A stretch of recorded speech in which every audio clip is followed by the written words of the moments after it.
और प्लीज आप में से आप लोग रिस्पॉन्सिबिलिटी ले लो इस चीज की कि मुझे रिमाइंड करा दें वीडियो रिकॉर्ड करने का, कभी कभार छूट जाता है, ठीक है, सारे टीचर्स को, ठीक है ना। कैसे? काफी सारी चीजें करनी होती है ना शुरू शुरू में, कई बार रिकॉर्डिंग का बटन दबाना छूट जाता है, लास्ट क्लास में छूट गया था ना थोड़ी देर के लिए।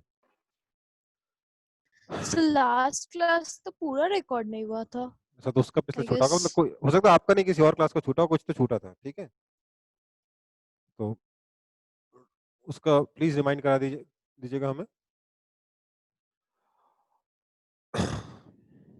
अच्छा, दूसरी बात, कुछ लोगों को प्रॉब्लम हुई थी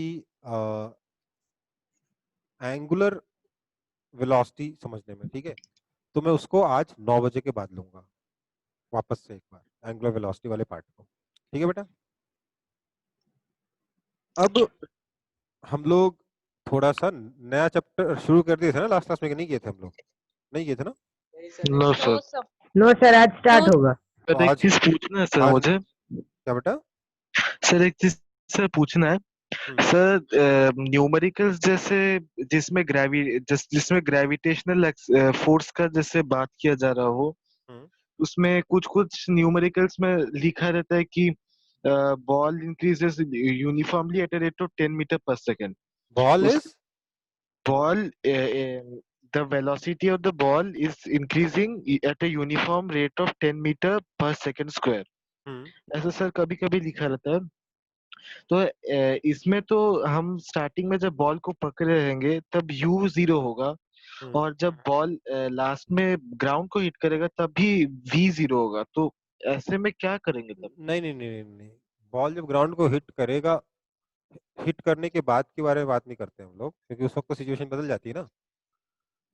हम सिर्फ उस मोशन के बारे में बात कर रहे होते हैं जितने टाइम के लिए बॉल के ऊपर सिर्फ एक फोर्स लग रहा है, दैट इज ग्रेविटेशनल फोर्स। कोई भी और फोर्स लग रहा है तो उस केस के लिए हम ये नहीं बोल सकते कि acceleration is, sorry, velocity is increasing at uniform rate of 10 metre per second, ऐसा नहीं बोल सकते।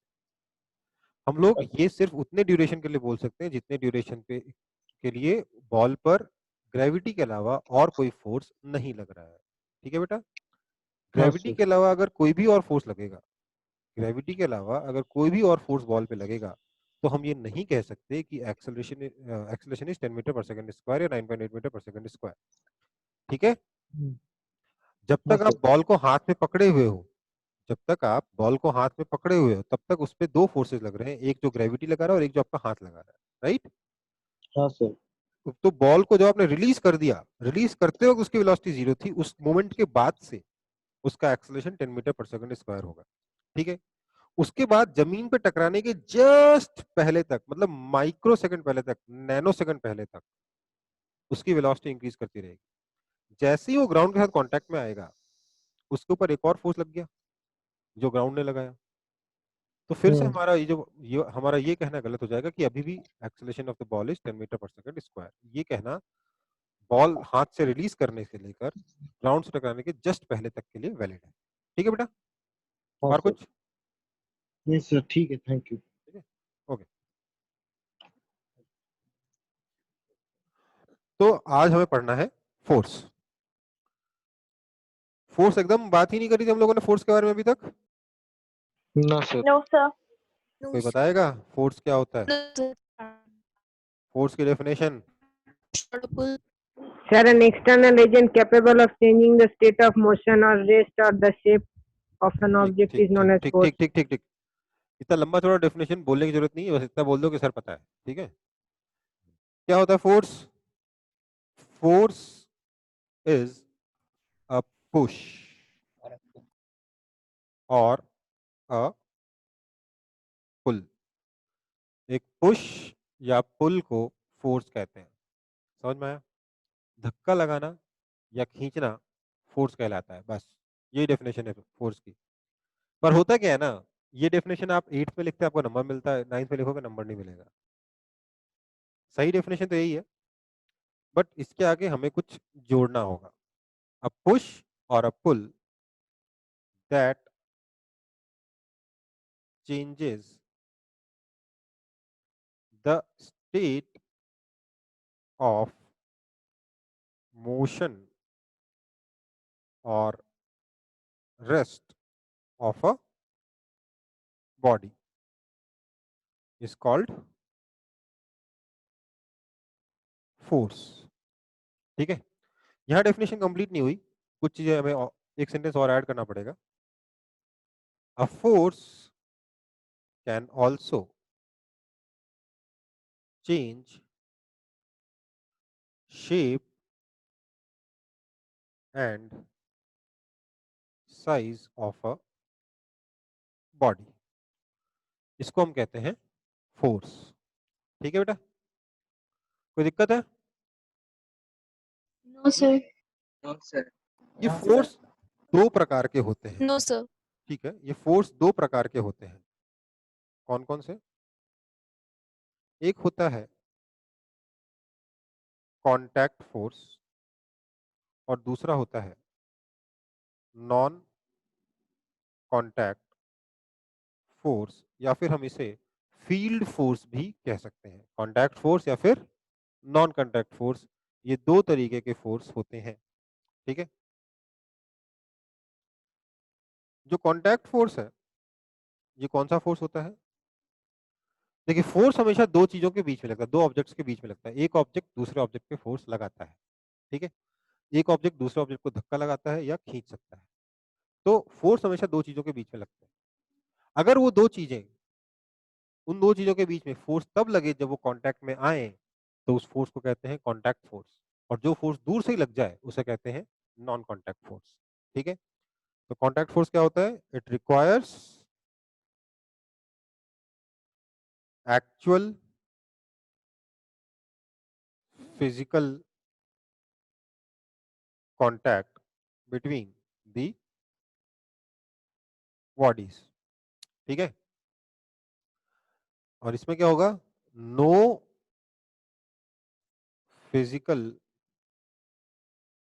Contact is required. ठीक, कोई दिक्कत है इसमें? No sir. नो ये सर. ये जो कांटेक्ट फोर्स है इसके कुछ एग्जांपल्स हैं. इसका पहला एग्जांपल है नॉर्मल फोर्स. अब आप बोलोगे सर नॉर्मल फोर्स क्या होता है? मुझे पता नहीं, मुझे मालूम है आपको नहीं मालूम, मैं बस लिख दे रहा हूँ. ठीक है, नॉर्मल फोर्स. दूसरा है टेंशन. तीसरा है फ्रिक्शन. फ्रिक्शन. ठीक है, फ्रिक्शन तो आपने हल्का फुल्का क्लास 8 में पढ़ा है. नॉर्मल और टेंशन के बारे में कोई पढ़ाई आपने अभी तक नहीं करी है ना. Yes sir. वही नॉन कांटेक्ट फोर्स का अगर मैं एग्जांपल लिखूं तो इसका पहला एग्जांपल क्या हो सकता है? अभी बताएगा मुझे. Gravitational force. Sorry, electrostatic force, Sir, magnetic force. Magnetic force. Electrostatic force. बस ठीक ठीक ठीक ठीक ठीक, हो गया हो गया. बेटा इसमें एक काम करो, आप लोग एक आदत डाल लो. अगर हम लोग ऑनलाइन पढ़ रहे हैं तो मैंने कोई क्वेश्चन पूछा, अगर एक बच्चे ने आंसर दे दिया ना तो दूसरा बच्चा नहीं बोलेगा फिर.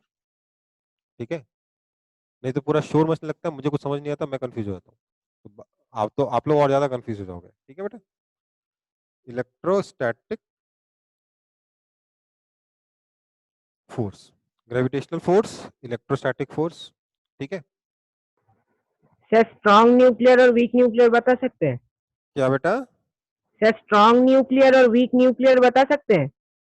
बेटा स्ट्रॉन्ग न्यूक्लियर वीक न्यूक्लियर अभी छोड़ दो. आप, मेरे को नहीं पता ठीक से क्या होता, आपको क्या पता होगा. ठीक है, हाँ सर ठीक है. ठीक है. इलेक्ट्रोस्टैटिक फोर्स, मैग्नेटिक फोर्सेस, ये सब क्या है? नॉन कांटेक्ट फोर्सेस हैं, ये दूर से ही लग जाते हैं. ठीक है, कोई दिक्कत है इसमें? No sir. No, sir. वैसे दुनिया में ना सिर्फ, ध्यान दो बेटा, वैसे दुनिया में ना सिर्फ 4 ही ओरिजिनल फोर्सेस हैं, बाकी सब उन्हीं से डिराइव हुए हैं. सिर्फ 4 ओरिजिनल फोर्सेस हैं. उन 4 फोर्सेस को हम फंडामेंटल फोर्स कहते हैं. मैं लिखवा नहीं रहा हूं उनके बारे में, बस बता दे रहा हूं, मेंशन कर दे रहा हूं. एक तो अपना ये ग्रेविटेशनल फोर्स, ऐसे थोड़ा न्यूटन का इतना नाम है. पहला फंडामेंटल फोर्स किसने ढूंढा था? न्यूटन ने ढूंढा था. ठीक है, तो पहला फंडामेंटल फोर्स क्या है? Gravitational force. दूसरा इलेक्ट्रोमैग्नेटिक फोर्स. इन दोनों फोर्सेस को जोड़ के क्या बोलते हैं? Electromagnetic force. इन दोनों फोर्सेस ना एक ही चीज से आते हैं, चार्ज की वजह से आते हैं. ठीक है, इलेक्ट्रिक फोर्स भी और मैग्नेटिक फोर्स भी, दोनों के दोनों किसकी वजह से आते हैं? चार्ज की वजह से आते हैं. ये अभी नहीं समझ में आएगा, बाद में समझ में आएगा. ठीक, तो एक तो हो गया ग्रेविटेशनल फोर्स, दूसरा हो गया इलेक्ट्रोमैग्नेटिक फोर्स. ये तीनों में से कोई भी फंडामेंटल नहीं है. ये तीनों फोर्सेस इन दो फोर्सेस की वजह से आते हैं, इलेक्ट्रोमैग्नेटिक फोर्सेस की वजह से आते हैं। ठीक, इसके बाद दो फोर्सेस और है फंडामेंटल। पहला है strong nuclear forces. Strong nuclear forces क्या होता है ना, ये वो फोर्स है जिसकी वजह से हमारा न्यूक्लियस अपनी जगह पे स्टेबल है। नहीं तो सोचो, न्यूक्लियस पता है आप लोगों को, हल्का फुल्का तो पढ़ा होगा ना केमिस्ट्री में, कि कुछ भी नहीं पढ़ा अभी तक? हाँ सर पढ़े हैं। ठीक, तो जो न्यूक्लियस हाँ है, सर पर न्यूक्लियस के अंदर सारा का सारा पॉजिटिव चार्ज पड़ा होता है ना एटम का। यस हाँ सर। सारे प्रोटॉन वही रखें, हाँ सर। सारे प्रोटॉन्स के पास पॉजिटिव न्यूट्रॉन चार्ज है, सारे प्रोटॉन्स एक दूसरे को रिपेल कर रहे हैं, तो एक जगह पे क्यों है? समझ में आया? हाँ सर। न्यूक्लियस के अंदर सारे के सारे पॉजिटिव चार्ज रखे हुए हैं एक साथ, एक दूसरे को रिपेल करके दूर दूर चले जाना चाहिए उनको, है ना? पर नहीं, पास पास पड़े हुए हैं। क्यों सर पड़े हुए हैं? न्यूक्लियस तो नहीं, वो क्यों पड़े? Biological nucleus. क्या? मैं बायोलॉजी का सर न्यूक्लियस नहीं कह रहा, मैं फिजिक्स का न्यूक्लियस की बात कर रहा हूँ, अच्छा अच्छा। केमिस्ट्री के न्यूक्लियस के बारे में बात कर रहा हूँ, एटम के न्यूक्लियस के बारे में बात कर रहा हूँ। एटम के बायोलॉजी का न्यूक्लियस तो बहुत अलग होता है बेटा। ठीक है, जो एटम का जो न्यूक्लियस होता है उसके उसमें सारे के सारे प्रोटॉन्स रखे हुए हैं, है ना? वो सारे प्रोटॉन्स एक दूसरे को रिपेल करेंगे क्योंकि सबके पास पॉजिटिव चार्ज है, तो न्यूक्लियस तो टूट जाना चाहिए अपने आप। क्यों नहीं टूटा? क्योंकि वहां पर एक फोर्स है जिसका नाम है न्यूक्लियर फोर्स। न्यूक्लियर फोर्स में भी दो फोर्स होते हैं, strong nuclear force. Strong nuclear force वो फोर्स है जिसकी वजह से आपका न्यूक्लियस स्टेबल रहता है। उसके बाद एक और फोर्स होता है जिसका नाम है वीक न्यूक्लियर फोर्स। न्यूक्लियर के न्यूक्लियस के अंदर दो फोर्सेस होते हैं, एक स्ट्रॉन्ग न्यूक्लियर फोर्स और एक वीक न्यूक्लियर फोर्स। ये वीक न्यूक्लियर फोर्स एग्जैक्टली क्या है ना, मुझे भी नहीं पता, सच बता रहा हूँ। ये सिर्फ उसी को पता होगा जो अपना ग्रेजुएशन छोड़ो, शायद मास्टर्स कम से कम फिजिक्स में करेगा उसको। ठीक है, जो इंजीनियर्स को ये चीज पता नहीं होगी कि वीक न्यूक्लियर फोर्स क्या होता है। ठीक, मैं पता लगाना चाहूँ तो पढ़ सकता हूँ, बट मुझे इतना कोई इंटरेस्ट आया नहीं अब जानने में। सर हाँ बेटा। सर एटमॉस्फेरिक प्रेशर को क्या हम लोग फोर्स मानेंगे? बेटा pressure is force by area, force से आता है वो, बट फोर्स बाय एरिया होता है। ठीक है, अभी रुक जाओ, वीक न्यूक्लियर फोर्स का थोड़ा बताने दो। वीक न्यूक्लियर फोर्स एग्जैक्टली क्या होता है मुझे भी नहीं मालूम है, लेकिन मैं आपको बता दूं कि वो फोर्स है जिसकी वजह से न्यूक्लियस के अंदर एक खास किस्म का रेडिएशन निकलता है जिसका नाम है बीटा रेज या बीटा डीके। ये आप लोग केमिस्ट्री में जरूर पढ़ोगे या शायद पढ़ भी लिया होगा 9th क्लास में, अगर आपने एटॉमिक स्ट्रक्चर पढ़ लिया है तो।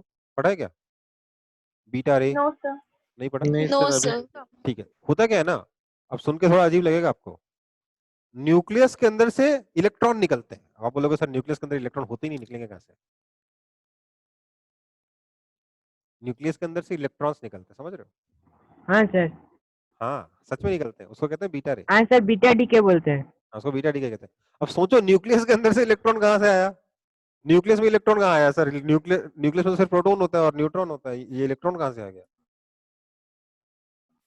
ठीक है, तो उसका पीछे लॉजिक ये होता है कि एक न्यूट्रॉन के दो टुकड़े हो जाते हैं, एक प्रोटॉन बन जाता है, एक इलेक्ट्रॉन बन जाता है, इलेक्ट्रॉन को लात मार के बाहर निकाल देते हैं, उसको कहते हैं बीटा डी। ठीक है, छोड़ो उस चीज को।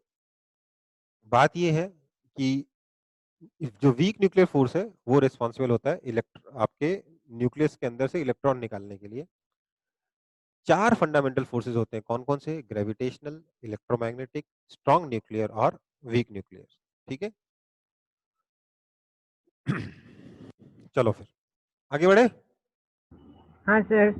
हमें सर इन फोर्सेस के बारे में ज्यादा कुछ नहीं जानना। ग्रेविटेशनल में हम एक स्पेशल फोर्स ऑलरेडी जानते हैं, फोर्स ऑफ ग्रेविटी। जानते कि नहीं जानते? Yes sir yes sir. ये वो फोर्स है जो अर्थ Yes, हमारे ऊपर sir. लगाता है। कितना लगाता है? mg के बराबर। ये मैंने मोशन में पढ़ा रखा है, आपकी बुक में ये फोर्स में है, मैंने आपको मोशन में पढ़ा दिया था कि अर्थ हर चीज को नीचे खींच रहा है एक पर्टिकुलर एक्सेलरेशन से। एक्सेलरेशन है acceleration due to gravity small g, और इसके लिए अर्थ जो फोर्स लगाता है हर एक ऑब्जेक्ट पे नीचे की तरफ, उसका नाम उसको कितना होता है? mg के बराबर। उसको कहते हैं फोर्स ऑफ ग्रेविटी। अदरवाइज जो बचे हुए जो ग्रेविटेशनल फोर्सेस है उसके लिए आपके पास अगला पूरा चैप्टर है, चैप्टर का नाम ही है ग्रेविटेशन। ठीक है, तो इसके बारे में भी अभी चर्चा करने की हमें कोई जरूरत नहीं है। जो काम का अभी के लिए काम का है वो हमें पता है, डिटेल हमारे अगले चैप्टर में। ठीक है, अभी बात करते हैं नॉर्मल फोर्स, टेंशन और फ्रिक्शन की। फ्रिक्शन भी मैं अभी डिस्कस नहीं करूंगा, हल्का फुल्का आप लोगों ने जो क्लास 8 में पढ़ा है वही आपके लिए काफी है। ठीक है, अभी हम बात करेंगे नॉर्मल फोर्स की और टेंशन की। ठीक है, आगे बढ़ू? बढ़ गया मैं। Yes, sir. तो हमारा next type of force, so next चीज जो हमें पढ़नी है वो है नॉर्मल फोर्स। क्या है उसका नाम? Normal force. Normal force. अब आप बोलोगे सर हमने क्लास 8 में तो अलग अलग तरीके के फोर्स पढ़े थे सर, जिसमें से एक फोर्स का नाम था मस्कुलर फोर्स, पढ़ा था?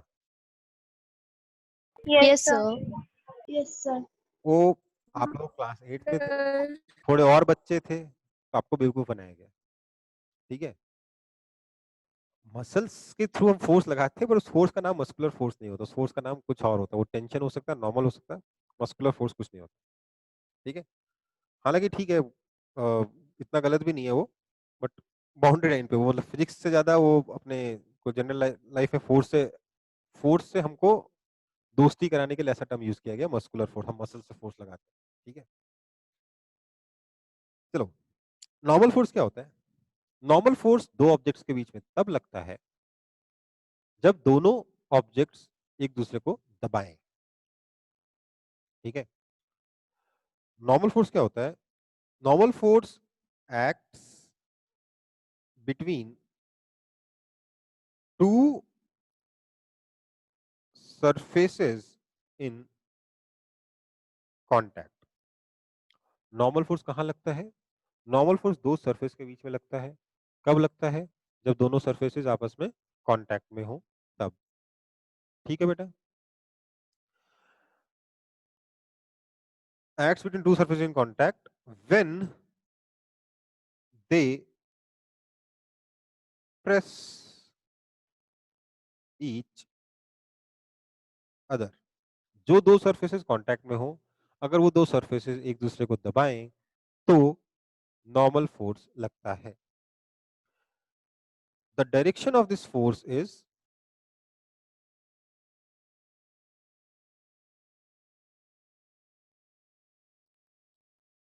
along common normal direction. आप बोलोगे सर कॉमन नॉर्मल डायरेक्शन ये क्या हो गया? ये समझ में आया आप लोगों को? ये देख के तो मेरे को चक्कर आ जाएगा। कॉमन नॉर्मल डायरेक्शन, नॉर्मल का मतलब क्या होता है बेटा? सब कुछ नॉर्मल है, सब कुछ बढ़िया है, वो वाला sir normal 90 degree 90 degree. Perpendicular होता है। नॉर्मल का मतलब क्या होता है? Perpendicular direction. ठीक है, कॉमन नॉर्मल मतलब Yes, sir. दोनों सरफेसेस का कॉमन नॉर्मल, दोनों सरफेसेस जो कांटेक्ट में ना, उन दोनों का एक कॉमन डायरेक्शन होगा परपेंडिकुलर के अलोंग। उन दोनों सरफेसेस का एक कॉमन परपेंडिकुलर होगा उसके अलोंग। एग्जांपल समझो, एग्जांपल ज्यादा अच्छे समझ में आता है। मान लेते हैं ये एक बक्सा है, बॉक्स है,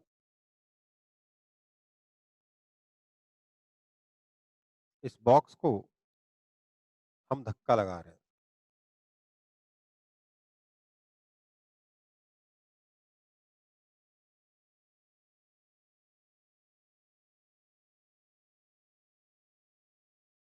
ठीक है, समझ में आई बात? ये हमारे हाथ है, तो क्या होगा देखिए, हमारे हाथ और ये सरफेस, हमारे हाथ का सरफेस और ये वाला सरफेस आपस में कांटेक्ट में होंगे। मैंने थोड़ा दूर दूर बनाया ताकि डायग्राम बना पाऊँ ठीक से। ठीक है, दोनों कांटेक्ट में है कि नहीं है? हाँ सर। ये भी यस हवा में सर। उड़ नहीं रहा है, ये भी हवा में उड़ नहीं रहा है, ये मेरी आदत है ताकि फोर्सेस ड्रॉ करने में हमें आसानी हो। ठीक है, समझ में आई बात? सब कांटेक्ट में, मैं सिर्फ डायग्राम बनाने के हिसाब से थोड़ा दूर दूर बना देता हूँ, जिससे कि मुझे ड्राइंग, जो मैं ड्राइंग करूंगा ना आगे, आपको समझ में आए। अगर हमने इसे धक्का लगाया तो हमारे हाथों ने इस सरफेस को प्रेस किया कि नहीं किया? यस हाँ सर। सर किया। इस सरफेस ने भी हमारे हाथों को साथ ही साथ में प्रेस किया होगा। इसके बारे में थोड़ी देर में चर्चा हो जाएगी। ठीक है, क्या होगा, हमारे हाथ इस सरफेस के साथ कांटेक्ट में है और दोनों सरफेसेस एक दूसरे को दबा रहे हैं, इसलिए दोनों के बीच में एक नॉर्मल फोर्स अराइज होगा। क्या होगा, हमारे हाथ इस सरफेस पे इस डायरेक्शन में फोर्स लगाएंगे, नॉर्मल फोर्स, और ये सरफेस, इस ब्लॉक का सरफेस हमारे हाथों पे इस डायरेक्शन में नॉर्मल फोर्स लगाएगा। समझ में आई बात? नॉर्मल फोर्स क्या हुआ, दोनों सरफेसेस के कॉमन परपेंडिकुलर के अलॉन्ग हुआ, मतलब कॉमन नॉर्मल डायरेक्शन में हुआ। कोई दिक्कत है इसमें? No sir. No, sir. ये एक नॉर्मल फोर्स है, ध्यान दो, ये N1 ये N1। इसके अलावा सोचो, इस बॉक्स को क्या अर्थ नीचे खींच रहा होगा कि नहीं खींच रहा होगा? Yes. Yes sir. Yes, sir. Yes, sir. अर्थ नीचे खींच रहा होगा, तो ये बॉक्स नीचे जाना चाहेगा कि नहीं जाना चाहेगा? जाना हाँ, जाना चाहेगा। जाना चाहेगा ना। तो क्यों नहीं जा रहा ये नीचे? Sir, surface जाने नहीं दे रहा है।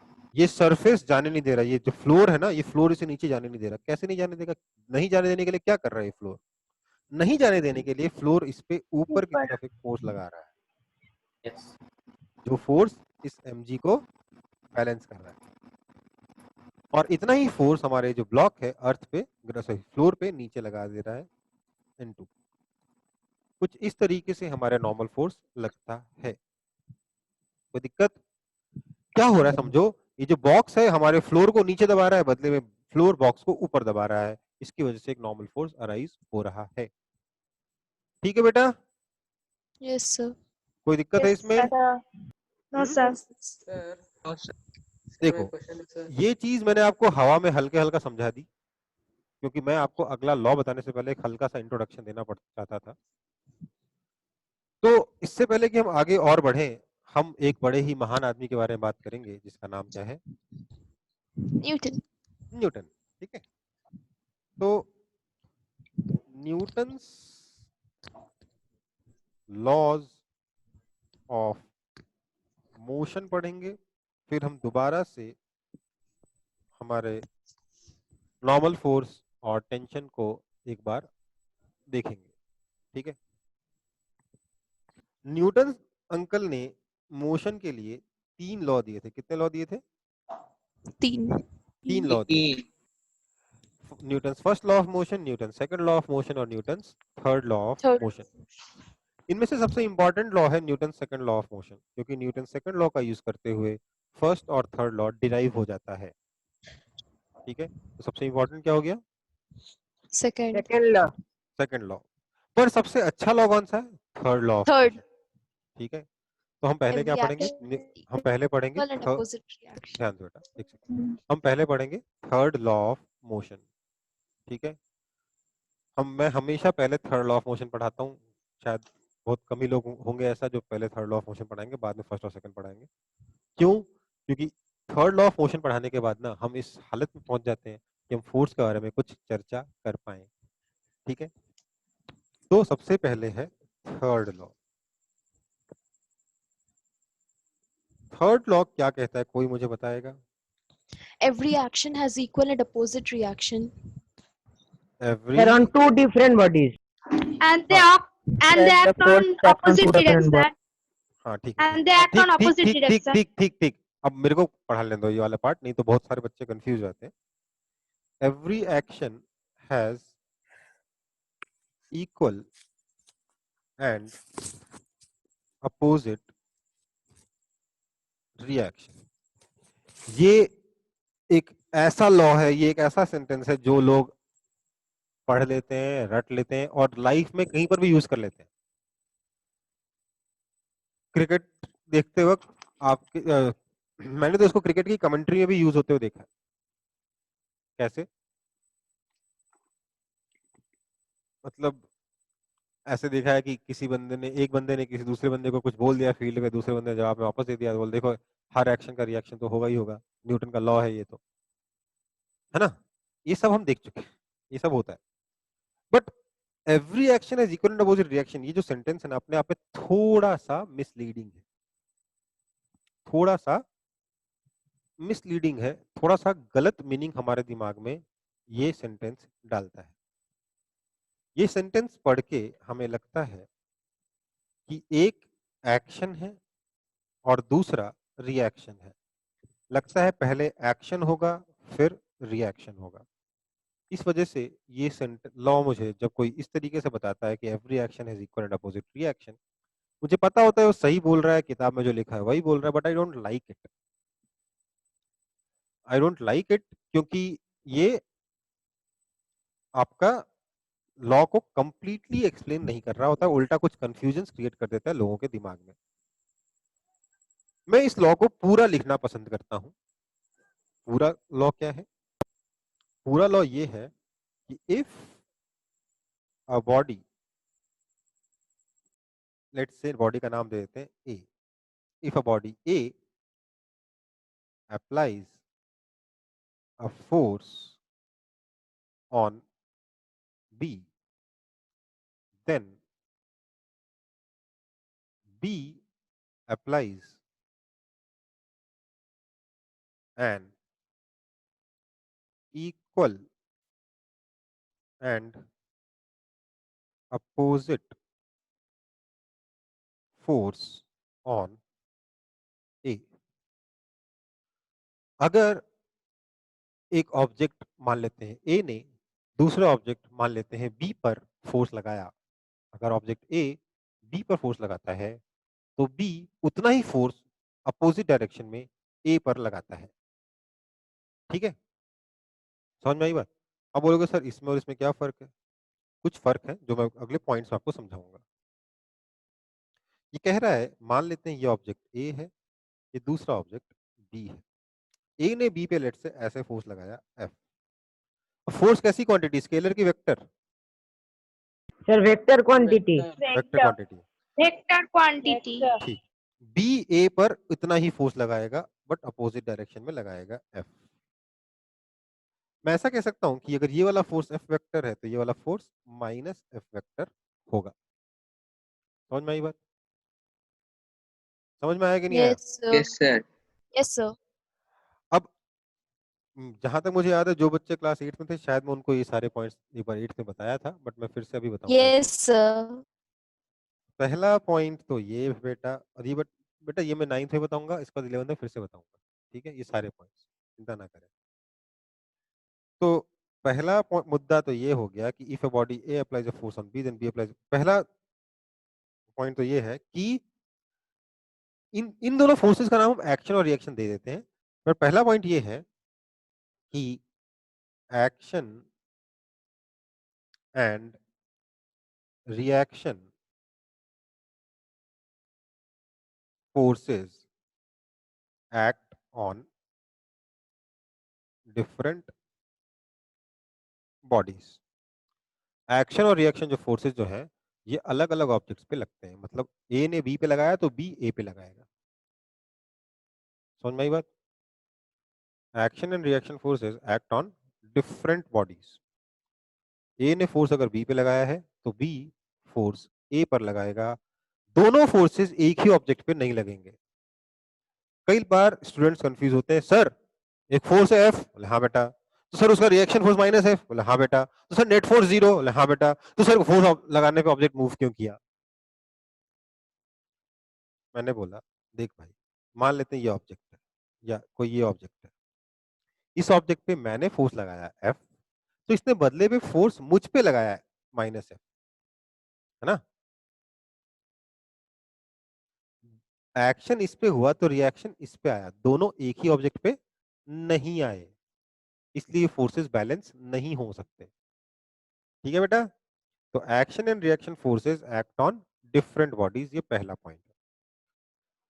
दूसरा पॉइंट ये है कि एक्शन रिएक्शन हो गया। हाँ, दूसरा पॉइंट ये है कि action and reaction forces act simultaneously. और ये बहुत इंपॉर्टेंट पॉइंट है कि action and reaction forces act simultaneously, दोनों एक साथ लगते हैं। ऐसा नहीं होता कि एक फोर्स पहले लगेगा एक फोर्स बाद में लगेगा। समझ में आई बात? ऐसा नहीं होता कि एक फोर्स पहले लगेगा एक फोर्स बाद में लगेगा। ये दोनों, इनफैक्ट इन दोनों फोर्सेस के बारे में ये बताना इम्पॉसिबल है कि दोनों में से कौन सा फोर्स एक्शन है और कौन सा फोर्स रिएक्शन है। समझ में आया?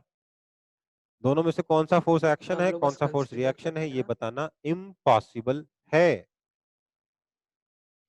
ठीक है बेटा?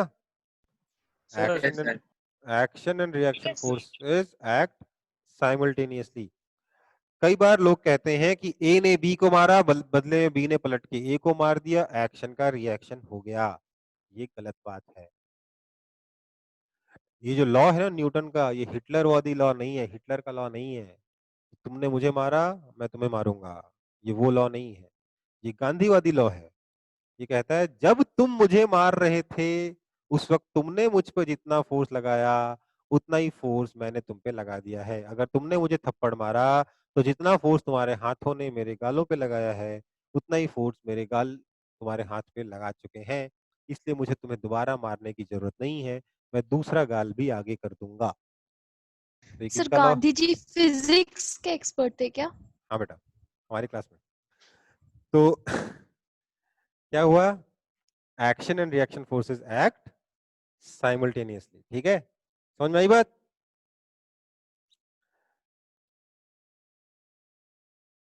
अगला अगला important point, action and reaction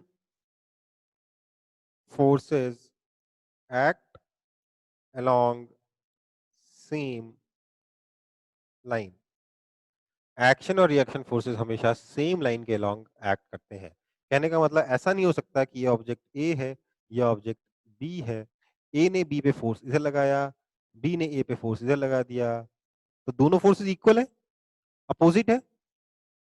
पर ऐसा नहीं हो सकता। This situation is not possible. ठीक है, क्यों? दोनों फोर्सेस इक्वल है, अपोजिट है, पर फिर भी ऐसा नहीं हो सकता। क्यों नहीं हो सकता? क्योंकि ये फोर्स अलग लाइन के लॉन्ग लग रहा है, ये फोर्स अलग लाइन के लॉन्ग लग रहा है, दोनों लाइंस पैरेलल है बट सेम नहीं है। क्या होगा? इस फोर्स का लाइन और दूसरे एक्शन का और रिएक्शन दोनों का लाइन हमेशा सेम होगा। ठीक है, तो action and reaction forces act along same line. एक और point, action and reaction forces are similar in nature। Action और रिएक्शन फोर्सेस जो हैं उनका नेचर सेम होता है। मतलब नॉर्मल फोर्स का रिएक्शन नॉर्मल फोर्स, टेंशन का रिएक्शन टेंशन, ठीक है, ग्रेविटेशनल फोर्स का रिएक्शन ग्रेविटेशनल फोर्स ही होता है। फ्रिक्शन का रिएक्शन फ्रिक्शन होता है, इलेक्ट्रोस्टैटिक फोर्स का रिएक्शन फोर्स इलेक्ट्रोस्टैटिक फोर्स होता है, मैग्नेटिक फोर्स का रिएक्शन फोर्स मैग्नेटिक फोर्स ही होता है। तो action and reaction forces are similar in nature. ऐसा नहीं हो सकता कि ए ने बी पर टेंशन अप्लाई किया, बी ने ए पर नॉर्मल फोर्स अप्लाई कर दिया, ये नहीं हो सकता। ठीक है बेटा, तो action and reaction forces are similar in nature. एक और point, all equal and opposite forces need not to be all equal and opposite forces need not to be क्या? Action, balance. reaction, pair. ऐसा नहीं कि कोई भी दो force उठा ले, सर दोनों इक्वल है दोनों अपोजिट है इसलिए एक्शन और रिएक्शन होंगे, ऐसा जरूरी नहीं है। समझ में आई बात? एक्शन और रिएक्शन इक्वल एंड अपोजिट होंगे, पर सारे equal and opposite forces action और रिएक्शन हो ऐसा जरूरी नहीं है। ठीक है, तो ये हमारा न्यूटन्स थर्ड लॉ है। सिर्फ थर्ड लॉ में आप पढ़ते सिर्फ इतना हो, पढ़ना इतना है। ठीक है, सर हाँ सर बेटा, मेरा क्वेश्चन है सर। हाँ सर मैं बोल रहा था कि सर मतलब न्यूटन के थर्ड लॉ और सर नॉर्मल फोर्स के बीच इतना डिफरेंस है कि सर नॉर्मल फोर्स के समय कांटेक्ट फोर्स होना जरूरी है और न्यूटन के थर्ड लॉ में ये ग्रेविटेशनल मतलब नॉन कांटेक्ट फोर्स भी हो सकता है ना सर। न्यूटन का थर्ड लॉ दुनिया के हर टाइप के फोर्स के लिए है। Normal force Newton third law को फॉलो कर रहे हैं। मैं अगले पॉइंट पे आ रहा था। देखो, हाथों ने इस सरफेस पे नॉर्मल फोर्स इधर लगाया N1, तो इस सरफेस ने हाथों पे इक्वल एंड अपोजिट फोर्स लगाया N1। ये किस लॉ को फॉलो कर रहा है? न्यूटन थर्ड लॉ को फॉलो कर रहा है। यहाँ पर नॉर्मल फोर्स देखिए, ये N2 ग्राउंड ने फ्लोर ने बॉक्स पे ऊपर लगाया, तो बॉक्स ने फ्लोर पे इक्वल एंड अपोजिट फोर्स नीचे लगाया N2। तो आप यहाँ पर भी देख सकते हो न्यूटन थर्ड लॉ को फॉलो करते हुए ही मैंने ये डायग्राम्स बनाए थे। समझो बात को, न्यूटन्स थर्ड लॉ का यूज करते हुए मैं ये डायग्राम्स बना रहा हूँ। ये डायग्राम असली में प्रैक्टिकल लाइफ में होता है, वहां से न्यूटन ने अपने लॉज बनाए, फिर उन लॉज का यूज करते हुए हम आज के डेट में ये डायग्राम बना के क्वेश्चंस को सॉल्व करते हैं। ठीक है बेटा? ठीक है सर। न्यूटन्स थर्ड लॉ हर फोर्स के लिए काम करेगा, नॉर्मल फोर्स हो, टेंशन हो, फ्रिक्शन हो, ग्रेविटेशन हो, कोई भी फोर्स हो, सबके लिए काम करेगा। इसको सब लोग फटाफट कॉपी कर लो, फटाफट फटाफट फटाफट। सर हाँ बेटा, sir done. Sir Done. Normal force के लिए कांटेक्ट होना जरूरी है? हाँ बेटा, नॉर्मल फोर्स बिना कांटेक्ट के नहीं लगेगा। Normal force is a contact, is a type of contact force. मैंने हवा में बनाया है, उड़ता हुआ, सच में बॉक्स उड़ता है क्या? कांटेक्ट में रहेगा ना तभी ना लगेगा फोर्स। ठीक है? Yes, sir. Okay sir. Okay, normal force हो गया। अब देखते हैं थोड़ा सा टेंशन।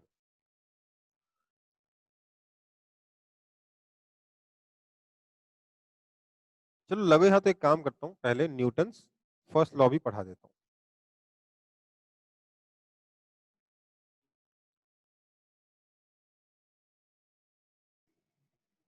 सर पेज का ऊपर का पोर्शन नहीं दिख रहा है सर। हाँ बेटा, मैं सही कर दूंगा, चिंता ना करो। न्यूटन्स फर्स्ट लॉ है फर्स्ट लॉ सर। भी पढ़ा देता हूँ।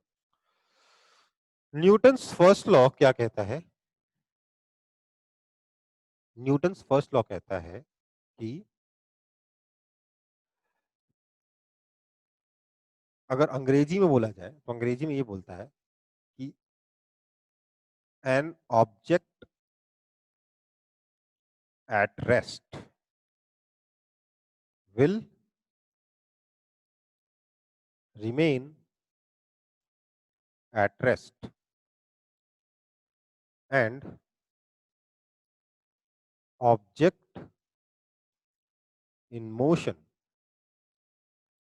will continue its motion with same speed along same direction until and unless an external force acts on it. An external force नहीं, an a net external force acts on it. क्या कह रहा है? एक ऑब्जेक्ट जो rest पर है वो रेस्ट पर ही रहना पसंद करेगा, और एक ऑब्जेक्ट जो मूव कर रहा है वो अपना मोशन कंटिन्यू करेगा with same speed along same direction. कब तक? तब तक जब तक कि कोई एक्सटर्नल फोर्स या कोई नेट एक्सटर्नल फोर्स उस ऑब्जेक्ट पे ना लगे। मतलब अगर नेट एक्सटर्नल फोर्स नहीं है, अगर नेट एक्सटर्नल फोर्स नहीं है तो जो ऑब्जेक्ट रेस्ट पे है वो रेस्ट पे ही रहेगा, और जो ऑब्जेक्ट मूव कर रहा है वो उसी वेलोसिटी से, वेलोसिटी का मतलब स्पीड भी हो गया, डायरेक्शन भी हो गया ना, वो उसी वेलोसिटी से मूव करता रहेगा। ये हो गया अंग्रेजी में। इसको मैथ्स में कैसे लिख सकते हो कि if net external force is equal to 0 then velocity is constant और एक्सेलरेशन इज 0। ठीक है? ये हो गया आपका न्यूटन्स फर्स्ट लॉ। स्कूल में पूछा जाए राइट न्यूटन्स फर्स्ट लॉ, ये लिखना है प्लीज, ये लिख के मत आइएगा, ये बाद में नीचे अलग से लिख दीजिएगा। ठीक है? न्यूटन्स फर्स्ट लॉ क्या है? अगर ऑब्जेक्ट रेस्ट पर है तो रेस्ट पर रहेगा, ऑब्जेक्ट मूव कर रहा है तो मूव करता रहेगा उसी वेलोसिटी से, तब तक जब तक कि कोई और बाहर से उस पर फोर्स ना लगाए। सिंपल। इस लॉ को हम लोग लॉ ऑफ इनर्शिया इनर्शिया। भी कहते हैं। लॉ ऑफ इनर्शिया भी कहते हैं। इनर्शिया का मतलब अगर सीधी भाषा में समझा जाए तो इनर्शिया का मतलब होता है ढीठ पना। ये लोग ड्रॉप क्यों जाते हैं यार? इनर्शिया का मतलब होता है ढीठ पना।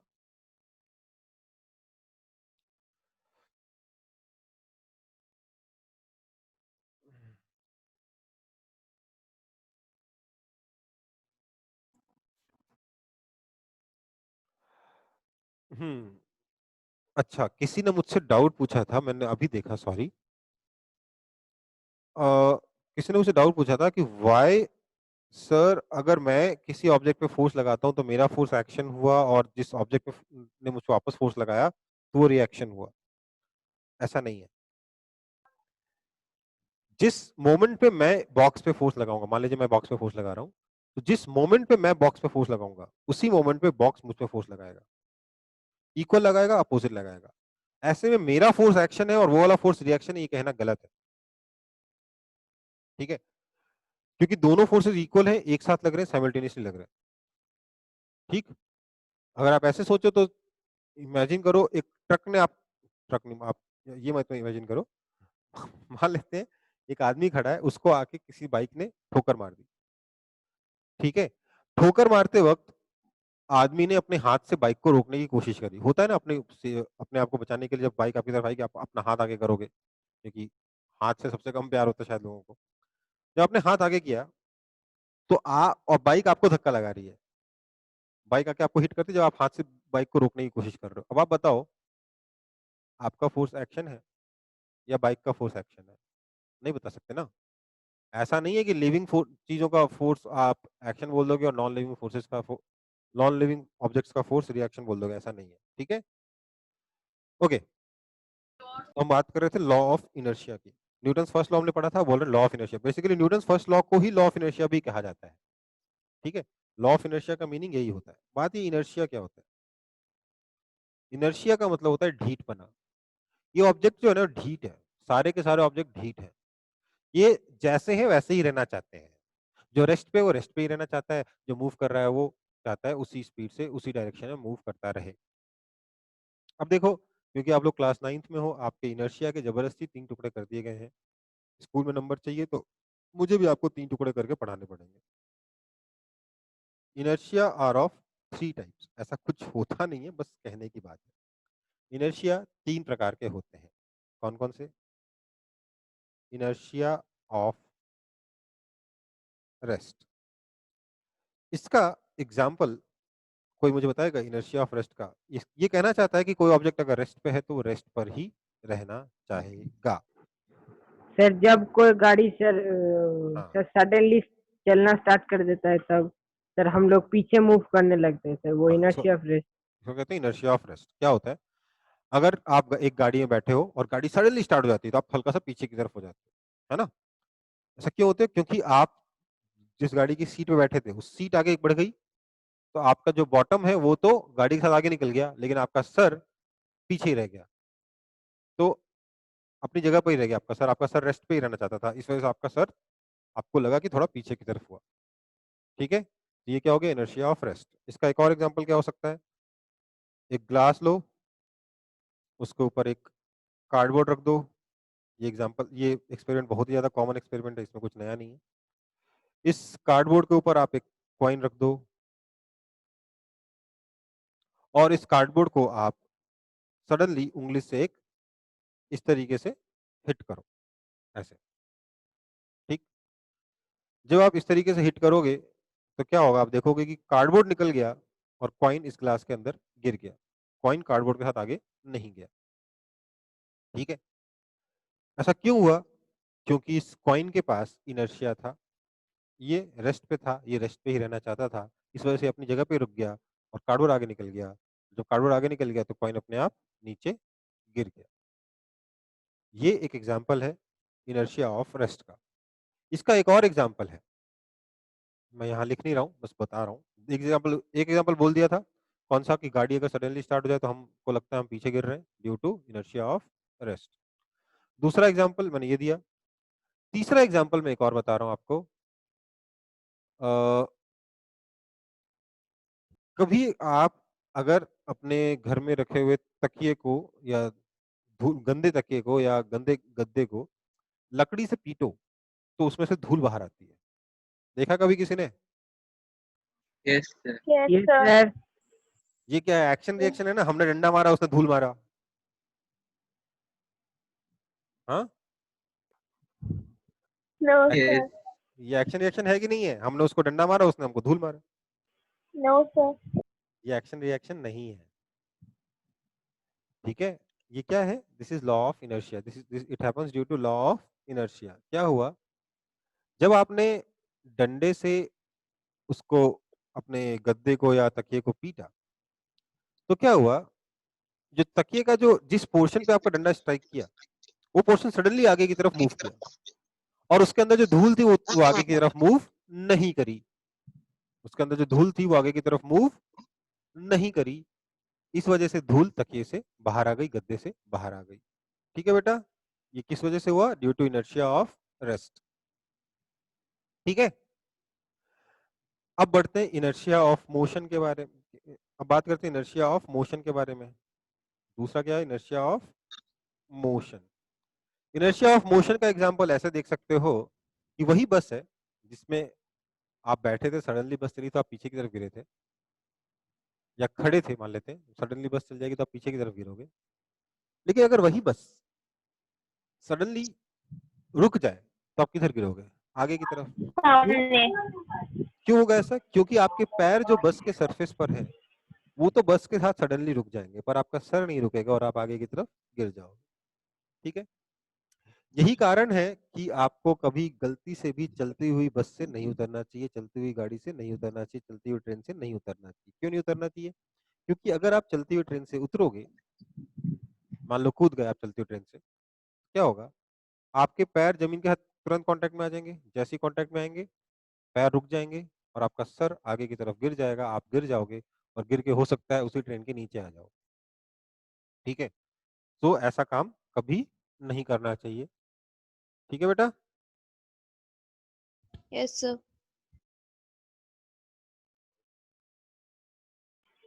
सर अगर उसी डायरेक्शन में दौड़ेंगे तो कुछ नहीं होगा। क्या उसी डायरेक्शन में दौड़ेंगे। देखो, ये चीज बस और ट्रेन पे लागू नहीं होती, पर हाँ कभी करना नहीं चाहिए। पर हाँ मैंने देखा है कई लोग ऐसा करते हैं कि साइकिल के साथ ऐसा करते हैं कि साइकिल चल चल रही है, साइकिल चलती है, साइकिल से के पीछे बैठे हुए कैरियर पे, और सडनली उतरते हैं तो साइकिल की डायरेक्शन में दौड़ते हैं, जिससे वो नहीं गिरते। बट ये भी एक अच्छी प्रैक्टिस नहीं है। हो सकता है आप सही से ना दौड़ पाओ और गिर जाओ। ठीक है, ट्रेन से उतरते वक्त भी हो सकता है आप सही से ना दौड़ पाओ और गिर जाओ। चलती हुई ट्रेन में चढ़ना भी नहीं चाहिए इसी कारण से, क्योंकि आप गिर सकते हो। मतलब सिमरन जा जी ले अपनी जिंदगी टाइप हरकतें नहीं करनी चाहिए। ठीक है, चलती हुई ट्रेन में नहीं चढ़ना चाहिए। ठीक है।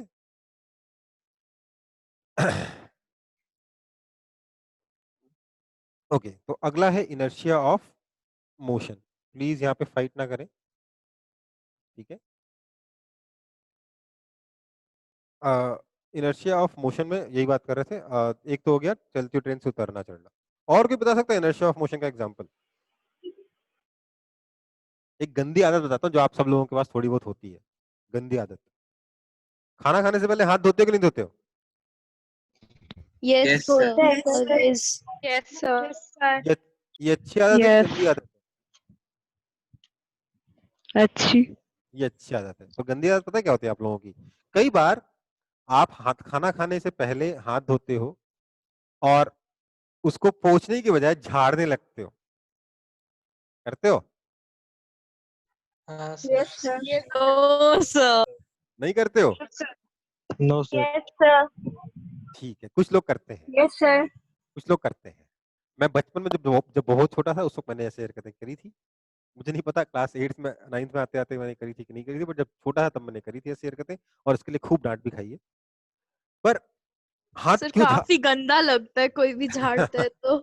हाथ जब झाड़ते लोग क्यों झाड़ते सोचो। हाथ अब जब उस आदमी ने झाड़ा या बच्चे ने झाड़ा तो क्या हुआ, वो हाथ के साथ साथ आपका जो पानी के जो मॉलिक्यूल्स हैं, जो आपके पानी के मॉलिक्यूल्स नहीं, पानी जो आपके हाथ में चिपका हुआ है, उसके पास वेलोसिटी आई और सडनली हाथ को रोक दिया। ठीक है, तो उस वेलोसिटी की वजह से आपका हाथ तो रुक गया, लेकिन उस वेलोसिटी की वजह से पानी आगे चलता चला गया। तो इस वजह से आपके हाथ से पानी निकल जाता है और हाथ थोड़ा सूख सकता है। ऐसी हरकतें करनी नहीं चाहिए, क्योंकि वो पानी किसके ऊपर गिरेगा? किसी और के ऊपर गिरेगा, नहीं तो जमीन पे गिरेगा। ठीक है। ठीक है बेटा, तो इनर्शिया ऑफ मोशन में आप वो भी एग्जांपल है। कई बार चीजें ऐसा होता है ना कि हम किसी चीज को सुखाने के लिए उसे झाड़ते हैं। कपड़ा टांगने से पहले उसे झाड़ा जाता है, राइट? कपड़ा धोकर टांगने से पहले उसको कई बार लोग झाड़ते हैं, राइट? क्यों करते हैं? Yes sir. Inertia of motion का यूज करते हुए उसमें से जो एक्सेस वाटर है उसको निकालने की कोशिश करते हैं, ठीक? तो इनर्शिया ऑफ मोशन हो गया। तीसरा है इनर्शिया ऑफ डायरेक्शन। अगर कोई ऑब्जेक्ट मोशन कर रहा है तो वो उसी स्पीड से मूव करते हुए अपने आप डायरेक्शन भी चेंज नहीं कर सकता। इसका सिंपल सा एग्जांपल है uniform circular motion. Uniform circular motion के दौरान क्या होता है, हमारा जो ऑब्जेक्ट है उसकी स्पीड तो कांस्टेंट है पर डायरेक्शन ऑफ मोशन लगातार चेंज हो रहा है। उसको अपने डायरेक्शन ऑफ मोशन को चेंज करने के लिए एक एक्सटर्नल फोर्स की जरूरत है। अगर वो एक्सटर्नल फोर्स होगा तभी ऑब्जेक्ट सर्कुलर मोशन कर पाएगा, अगर नहीं होगा तो नहीं कर पाएगा। लास्ट क्लास में इस बारे में चर्चा करी थी हम लोगों ने कि नहीं करी थी? Yes sir. Yes, sir.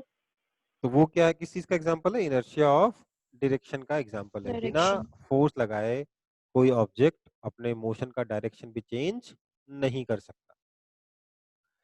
इसका आप एक सिंपल सा प्रैक्टिकल एग्जांपल ऐसे सोच सकते हो, मान लेते हैं आप एक कार में बैठे हो, कार काफी तेज स्पीड में जा रही है, आगे टर्न आई, कार के ड्राइवर ने सडनली बिना ब्रेक लगाए फट से टर्न कर दिया, क्या होगा? तो जिस तरफ टर्न करेगा उसके ऑपोजिट डायरेक्शन में हमारा हेड चला जाएगा। हाँ, आप बाहर की तरफ गिरोगे, टर्न के बाहर की सेंट्रीफ्यूगल तरफ फोर्स गिरोगे कि नहीं होता गिरोगे, है ना। सर्कल के बाहर की तरफ? हाँ सर। हाँ सर। ये ऐसा क्यों हुआ? क्योंकि डायरेक्शन ऑफ मोशन चेंज किया गया है और आपके सर के डायरेक्शन ऑफ मोशन उतनी इजीली चेंज होना नहीं चाहता, इसलिए उस इनर्शिया ऑफ डायरेक्शन की वजह से आप ऐसा एक्सपीरियंस करोगे। ठीक है, कोई दिक्कत है इसमें? सेंट्रीफ्यूगल फोर्स भी कहते हैं क्या सर इसको? हाँ, उसको सेंट्रीफ्यूगल फोर्स कहते हैं, पर सेंट्रीफ्यूगल फोर्स में अभी इसको नाम नहीं दूंगा, मैं बाद में इसके बारे में बात करूंगा। अभी के लिए बस इनर्शिया ऑफ डायरेक्शन से इसको मैं एक्सप्लेन करके आगे बढ़ूंगा। ठीक है बेटा? ठीक है सर। सर, हम्म सर उस दिन आप यूनिफॉर्म सर्कुलर मोशन के बारे में जो बोले थे, तो यूनिफॉर्म सर्कुलर मोशन स्टार्ट कैसे होगा? वो मतलब हम लोग एक एंगल देख के उधर बॉल को थ्रो किए, फिर वो घूमता रह जाएगा, बट स्टार्ट कैसे होगा वो तो, अगर पूरा सर्कुलर पाथ है तो? सुनो, एक काम करो, ये मान लेते हैं आपके पास एक रोड है या फील्ड ग्राउंड है ये, ठीक है? इस ग्राउंड में गाड़ी चलाना शुरू करो, ठीक? गाड़ी चल रही है, चल रही है, चल रही है, चल रही है, चल रही है। एक काम करो, इसके बाद टर्न ले लो, स्टीयरिंग को हल्का सा घुमा दो, गाड़ी इसको ऐसे करती घूमेगी कि नहीं घूमेगी? यूनिफॉर्म सर्कुलर मोशन में करेगी कि नहीं करेगी? सर्कल नहीं बना, अच्छा यस सर सर। समझ में आ रहा है? तो यूनिफॉर्म सर्कुलर मोशन शुरू हो गया अपने आप, गाड़ी का स्टीयरिंग घुमाते ही शुरू हो गया। या एक स्टोन को पत्थर पत्थर को एक धागे से बांधो, धागे को लेके उसको वर्ल्ड करो स्टोन को, तो उसका यूनिफॉर्म सर्कुलर मोशन स्टार्ट हो गया कि नहीं हो गया? ठीक है, uniform circular yes motion sir. Start करना उतना बड़ा पॉइंट नहीं, उतना तो बड़ा आप प्रॉब्लम। कोई एक बॉल का आप दिखाए थे, तो वो बॉल अंदर कैसे गया? अच्छा, उस एग्जाम्पल के लिए बात कर रहे हो? देखो बेटा, ये वाला मान लो यस सर। सर्कल है, बॉल को यहाँ लो और इधर टेंजेंशियली फेंक दो, बॉल अपने आप सर्कुलर मोशन करेगी, है ना? समझ में आई बात? Yes sir. ठीक,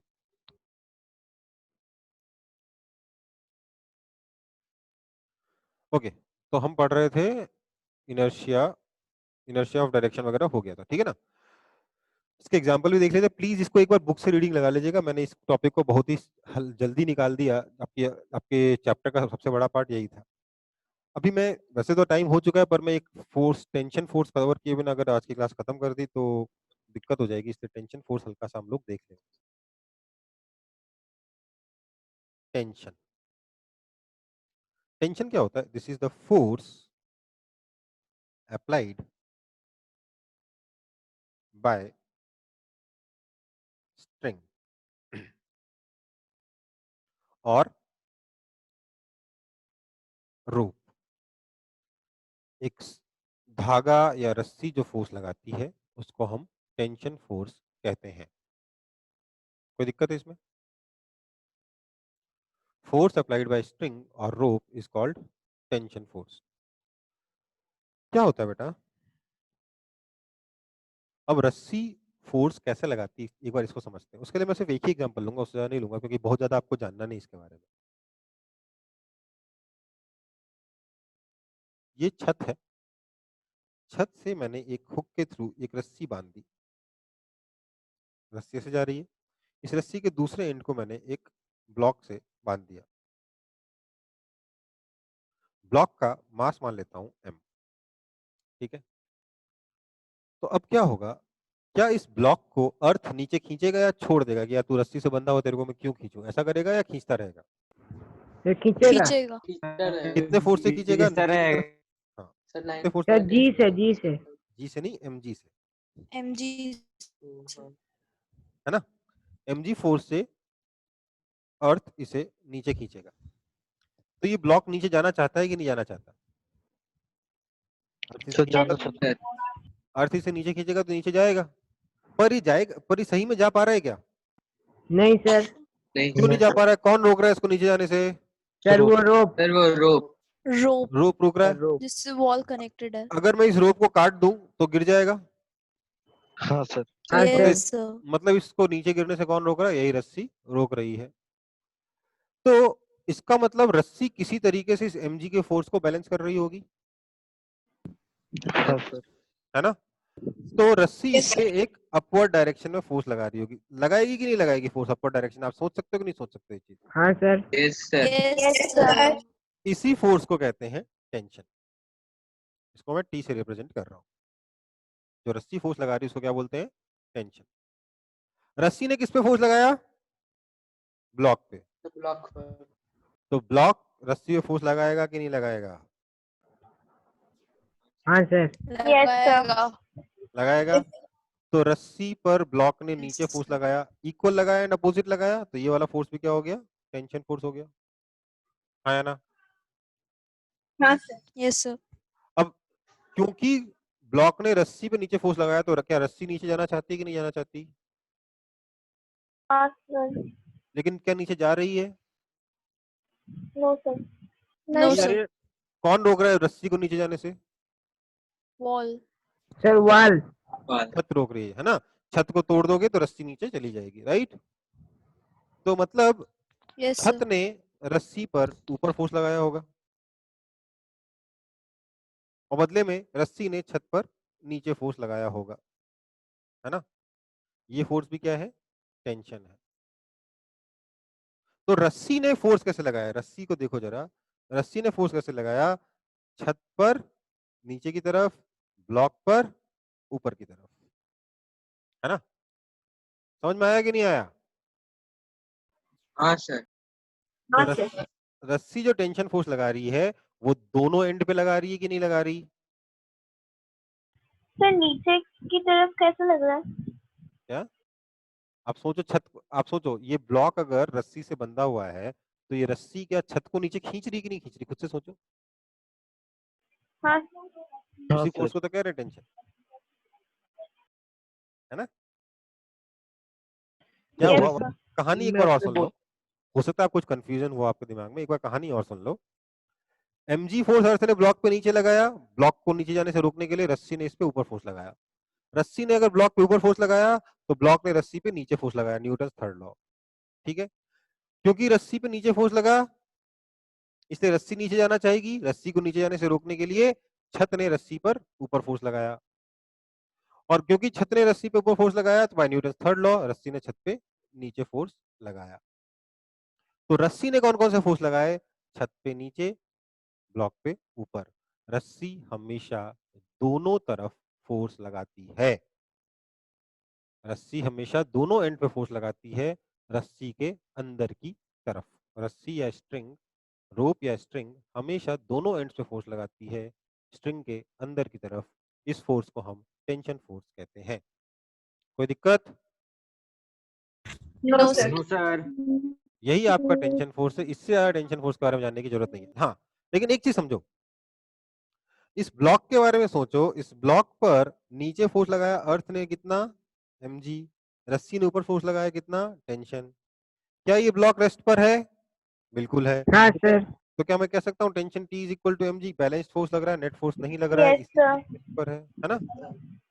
तो tension T is equal to mg, मतलब ये फोर्स टेंशन और ये mg दोनों इक्वल एंड अपोजिट है ना। Yes, sir. तो therefore tension and mg are action reaction forces, हाँ या ना। Yes, sir. हाँ हाँ, सर sir. हाँ या ना, है ना। हाँ, Yes, sir. sir. ये एकदम सरासर गलत स्टेटमेंट है, क्योंकि all equal and opposite forces are not action reaction pair. Action reaction pair. ठीक हाँ है, सर, आप बोल रहे थे कि action and reaction pair must reaction B same in nature. यहाँ एक ग्रेविटेशन है, एक टेंशन है, ये एक्शन रिएक्शन हो ही नहीं सकता। दूसरा, action reaction forces must act on different objects, ये तो दोनों एक ही ऑब्जेक्ट पे लग रहे हैं, ये एक्शन रिएक्शन हो ही नहीं सकते। समझ में आई बात? हाँ समझ सर। में आया कि नहीं आया? हाँ सर। हाँ सर। तो टेंशन और mg एक्शन रिएक्शन फोर्सेस नहीं है, even though they are equal and they are opposite, they are not action and reaction forces. ठीक है बेटा, तो टेंशन समझ में आया आप लोगों को कि टेंशन में हाँ Yes, टेंशन हो गया, sir. सरदर्द हो गया टेंशन में। Yes, sir. सर, एक सेकंड, आप No, सर sir. ठीक है बेटा। आप बोल रहे थे कि इनर्शिया का 3 पार्ट नहीं होता, लेकिन क्यों नहीं होता सर? आपने बोल दिया है, देखो स्कूल में यार, बस ऐसा बोलते हैं। यार देखो, एक्चुअली जब आप वेक्टर की तरह देखोगे ना मोशन को, तो वेक्टर में एक ही तरीके से एक चीज से एक्सप्लेन हो जाता है। ये 3 पार्ट करके आपको क्या छोटा बच्चा बना के ऐसे एक्सप्लेन करते हैं, देखो ये भी होता है, ये भी होता है, ये भी होता है, ऐसा कुछ नहीं है। कह सकते हैं ऐसा, बट इट्स नॉट मतलब दैट वे, मतलब ठीक है। अच्छा सर, ठीक। मतलब मैं ये नहीं, देखो यार, इस चीज से फर्क नहीं पड़ता क्या है, आपकी किताब में ऐसे लिखा हुआ है, आप और इस तरीके से एक्सप्लेन भी कर ही सकते हैं, तो ठीक है, कोई दिक्कत नहीं है। ठीक है,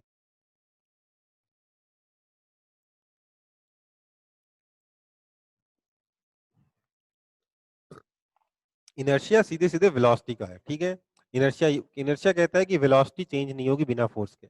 अब अगर वेलोसिटी चेंज नहीं होगी तो अगर ऑब्जेक्ट रेस्ट पे, तो वेलोसिटी ऐसे ही जीरो है ना। हाँ सर। तो रेस्ट पे ही रहेगा, ये हो गया इनर्शिया ऑफ रेस्ट। अगर वेलोसिटी चेंज नहीं होगी तो स्पीड भी चेंज नहीं होगी, इनर्शिया ऑफ मोशन हो गया। अगर वेलोसिटी चेंज नहीं होगी तो डायरेक्शन भी चेंज नहीं होगी, इनर्शिया ऑफ डायरेक्शन हो गया।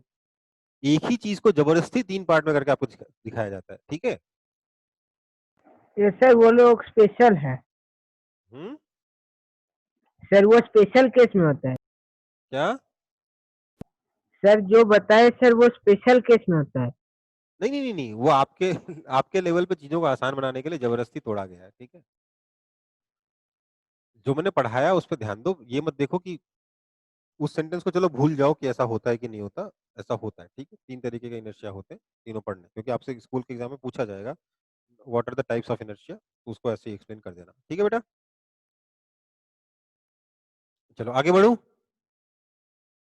Yes, Yes, sir. sir. Yes, sir. वैसे बेटा, Yes, ये sir. आज जो मुझे पढ़ाना था वो खत्म हो गया। मेरे को कुछ लोगों ने बोला था कि एंगुलर वेलोसिटी समझ में नहीं आया, तो मैं उस एंगुलर वेलोसिटी को एक बार एक्सप्लेन कर दूंगा। बाकी तो ये चैप्टर खत्म है, मतलब चैप्टर नहीं, आज की क्लास खत्म है। अगर कोई नहीं करना चाहता एंगुलर वेलोसिटी, उसको समझ में आ गया है, तो उस क्लास को स्किप कर सकता है। ठीक है, अब आगे की क्लास को स्किप कर सकता है। ठीक है बेटा, तो एंगुलर वेलोसिटी के बारे में बात कर रहे थे।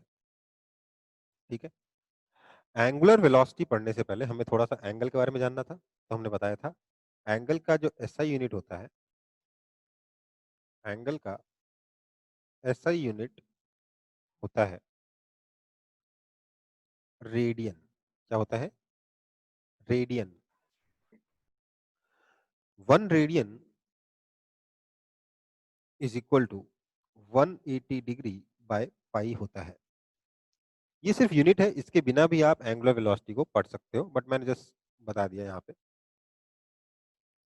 क्या होता है बेटा, अगर थीटा आपका theta is measured in radian, then arc length of a circle is simply radius into theta. ये मेन फॉर्मूला है जिसके लिए हम लोगों ने रेडियन को एंगल की यूनिट बनाई. Arc length is equal to R theta. ठीक. बट एंगुलर वेलोसिटी क्या होती है? एंगुलर वेलोसिटी को हम लोग represent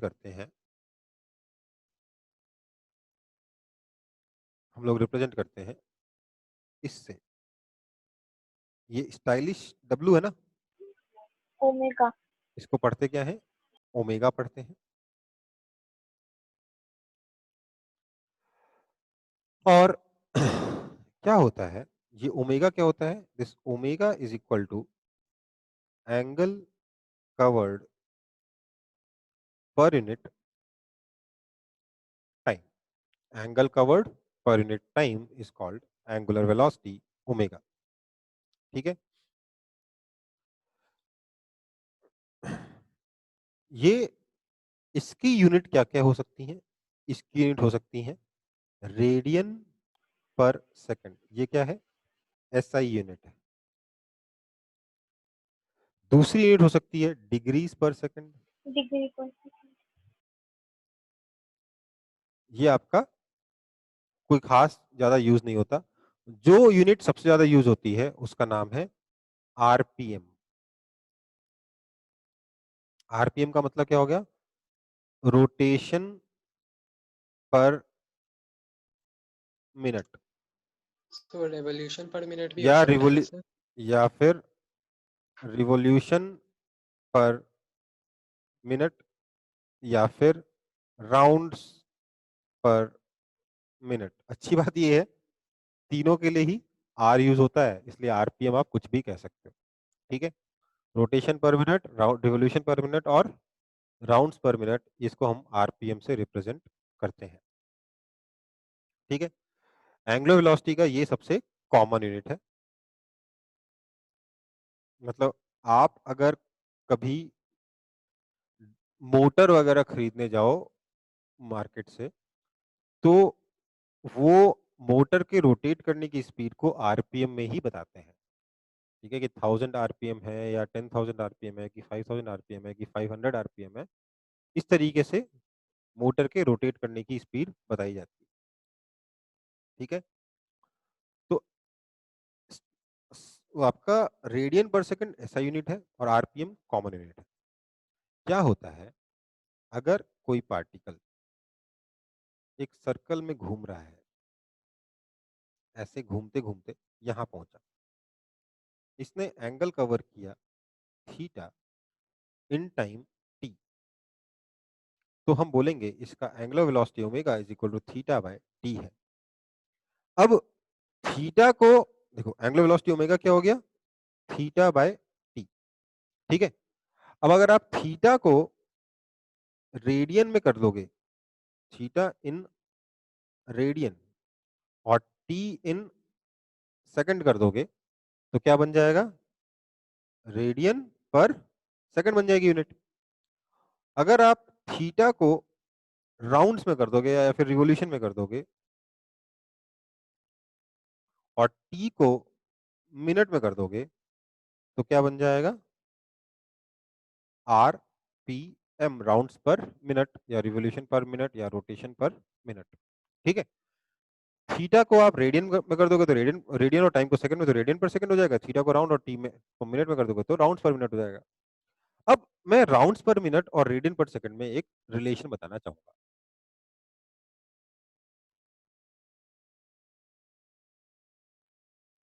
1 RPM convert 1 RPM in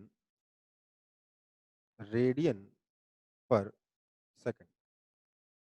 क्या होगा? 1 RPM is equal to 1 round per minute, है ना? This is equal to 1 round का मतलब कितना एंगल हो गया? कितने रेडियन एंगल हो गया? एक राउंड में कितना एंगल होता है? 360 डिग्री होता है ना. 360। 360 degree is equal to 2 pi. 180 degree is equal to pi radian. 360 degree is equal to 2 pi radian, है ना? ये हो गया 2 पाई रेडियन अपॉन मिनट कितना होगा, 1 मिनट में कितने सेकंड होते हैं, 60 seconds, that is equal to pi by 30 radian per second. समझ में आई बात? कोई दिक्कत है इसमें?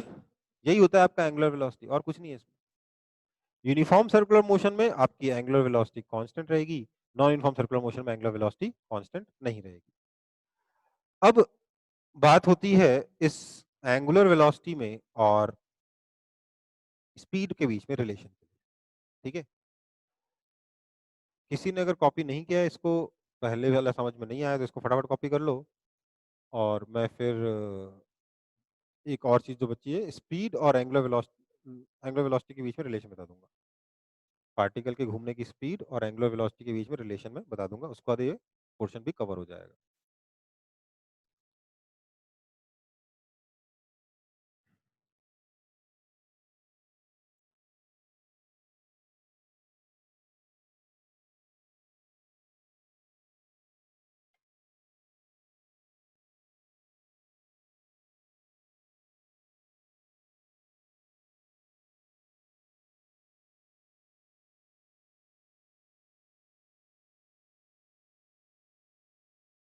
सर 1 राउंड के लिए तो 2 पाई आर का यूज करेंगे ना?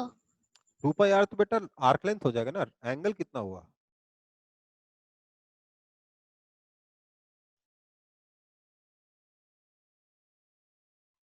एंगल थीटा कितना हो जाएगा, आर्क लेंथ अपॉन रेडियस, तो 2 पाई आर अपॉन आर कितना हो गया, 2 पाई हो गया। Yes sir. ठीक है, वो 2 पाई आर अपॉन टाइम कर दोगे तो स्पीड मिलेगी। ठीक है बेटा, ओके सर।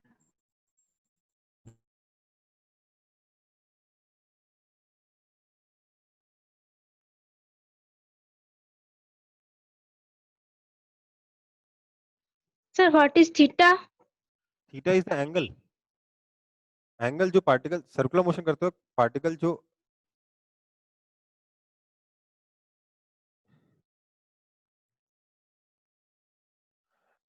टाइम टी में मान लेते हैं पार्टिकल ने सर्कुलर मोशन करते वक्त थीटा एंगल कवर किया है। ठीक है, तो थीटा इज द एंगल। ठीक है बेटा, पार्टिकल मान लो यहां से चलना शुरू किया, टाइम टी के बाद पार्टिकल यहां पाया गया, तो पार्टिकल ने ये एंगल कवर किया, ये सेंटर है सर्कल का, तो इस एंगल को हमने थीटा से रिप्रेजेंट किया। अब थीटा को आप चाहो तो रेडियन में मेजर कर सकते हो, थीटा को चाहो तो डिग्रीज में मेजर कर सकते हो। ठीक है, Okay, sir. Done. Done. Yes, sir, done.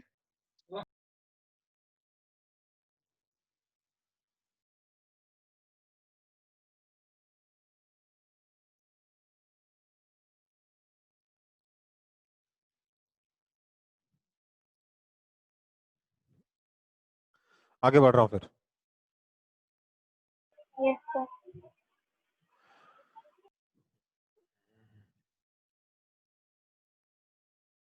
देखिए,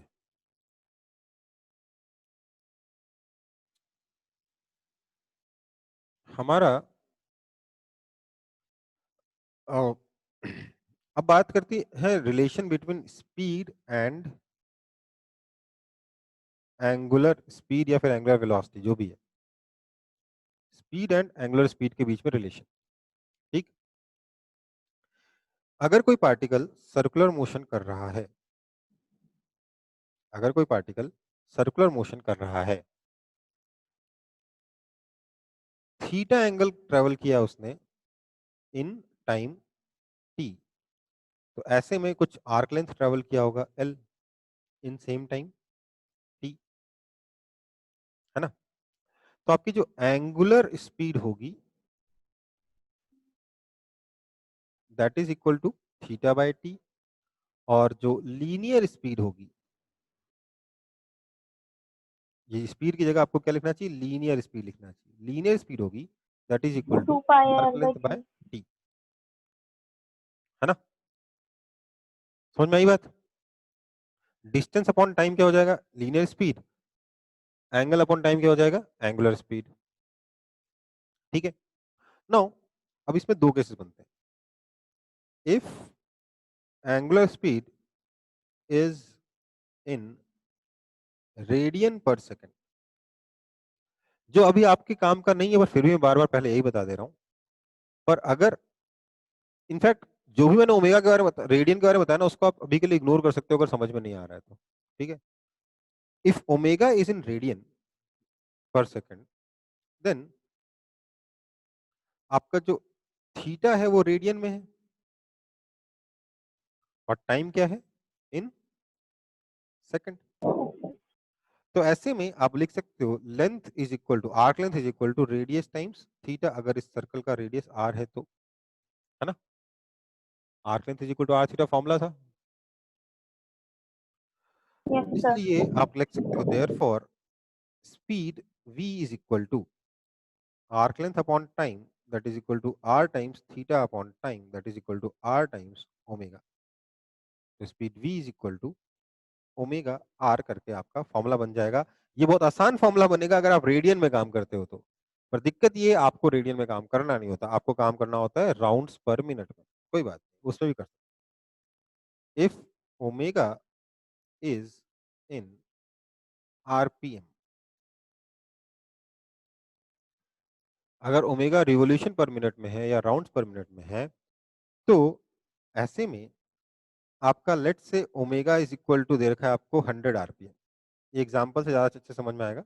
late say omega is equal to 100 RPM है, ठीक है। तो इसकी स्पीड कितनी होगी,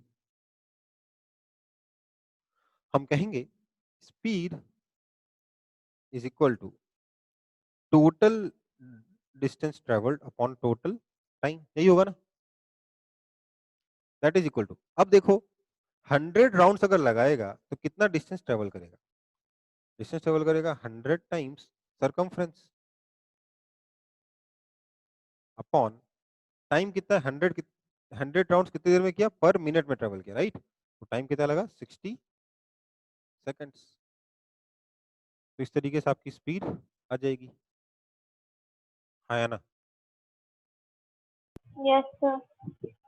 तो ये मैंने लास्ट Yes, क्लास sir. में नहीं बताया था, बट अब मेरे ख्याल से आपको समझ में आ गया होगा कि अगर आरपीएम में दे रखा होगा तो क्या करना है, रेडियन पर सेकंड में दिया ही नहीं जाएगा, बट कभी फ्यूचर में दिया जाएगा तो क्या करना है, ये भी समझ में आ रहा है, हाँ या ना। इसमें फॉर्मूला बहुत आसान बनता है, इसमें अपन को फॉर्मूला नहीं बनता, बट कैलकुलेशन इसमें भी बहुत ज्यादा डिफिकल्ट नहीं है, ठीक है बेटा। कोई ऐसा है Yes. जिसको अभी भी एंगुलर वेलोसिटी में बहुत दिक्कत हो रही है या एंगुलर स्पीड में बहुत दिक्कत हो रही है, प्लीज अभी बता दो। Sir, आपका please repeat angular velocity again. मतलब ये वाला पोर्शन या इसके पहले वाला portion, Sir, both. Both, okay.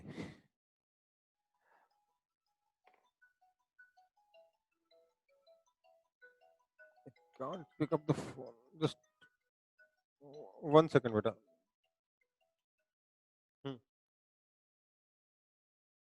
Hello, wrong number.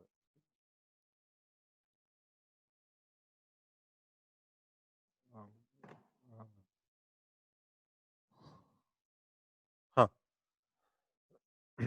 मैं कह रहा था,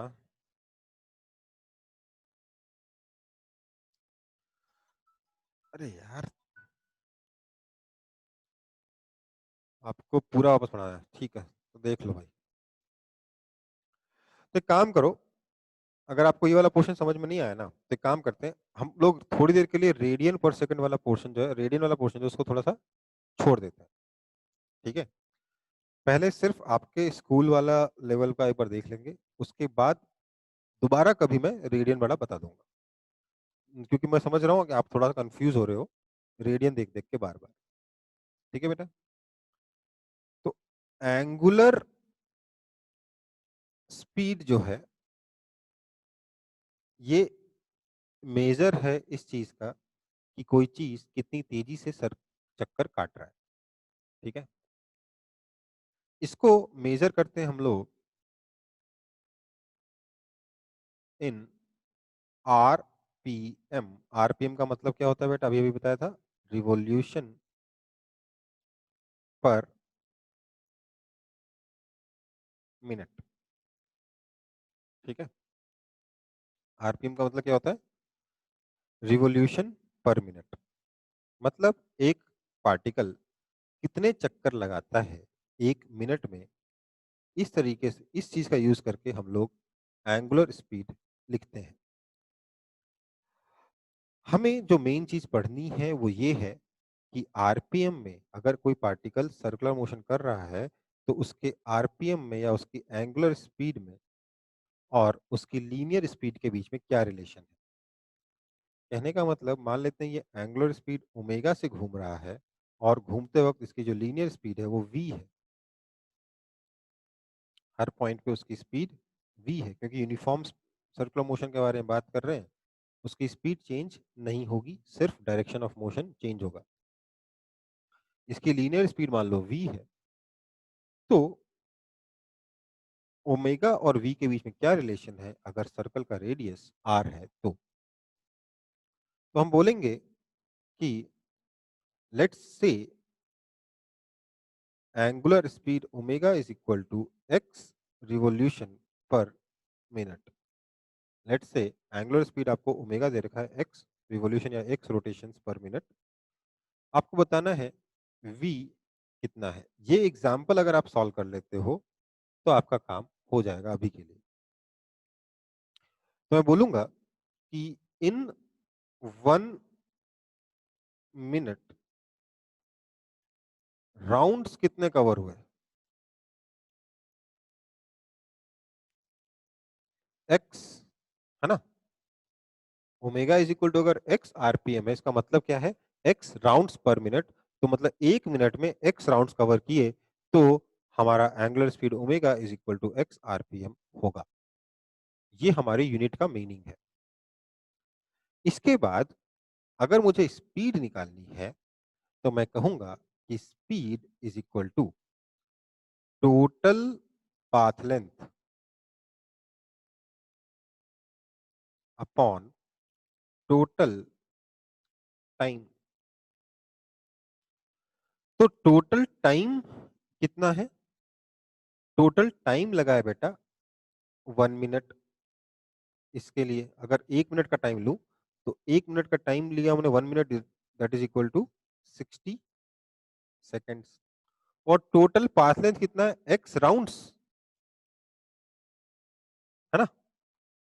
अब मुझे बताओ x राउंड्स में कितने कितना डिस्टेंस ट्रेवल करेंगे? एक राउंड में कितना डिस्टेंस ट्रेवल करेगा? अगर कोई पार्टिकल एक राउंड लगाता है तो कितने राउंड ट्रेवल करेगा, फिर कितना डिस्टेंस ट्रेवल करेगा? एक राउंड में सर सरकमफ्रेंस के बराबर चलेगा, तो 2 पाई r हो जाएगा। तो x राउंड्स में कितना हो जाएगा? x इंटू 2 पाई r, है ना। टोटल पाथ लेंथ कितना हो गया? एक राउंड का 2 पाई r, तो x राउंड का x into 2 pi r upon कितने टाइम में लगाए इतने राउंड्स? तो 60 सेकंड्स में लगाए। तो इस तरीके से आप एंगुलर स्पीड से लीनियर स्पीड निकाल लोगे। सिमिलरली अगर आपको बोला जाए लीनियर स्पीड दे रखी है, एंगुलर स्पीड बताओ, let's say speed is equal to v, angular speed is equal to कितना है ये बताना है इन आरपीएम। ठीक है,